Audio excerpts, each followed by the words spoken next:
2025లో పద్మభూషణ మరియు పద్మశ్రీ అవార్డులు అందుకున్న మన భారత క్రీడాకారులు.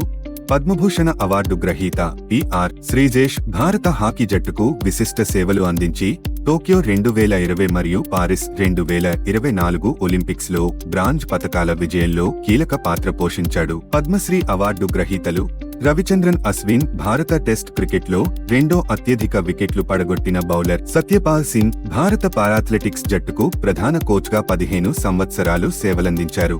ఈ సంవత్సరం జనవరిలో పద్మశ్రీ అవార్డు అందుకున్న క్రీడాకారులు: హర్విందర్ సింగ్ పారిస్ 2024 పారాలింపిక్స్లో భారతదేశానికి మొదటి గోల్డ్ మెడల్ తెచ్చిన పారా ఆర్చర్. ఐ.ఎం.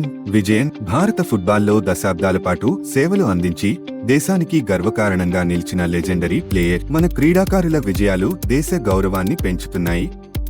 వీరందరికీ మన హృదయపూర్వక అభినందనలు. ఇలాంటి స్పోర్ట్స్ న్యూస్ మరియు రియల్ టైం అప్డేట్స్ కోసం ఫాలో అవ్వండి తెలుగు స్పోర్ట్స్ నెట్వర్క్.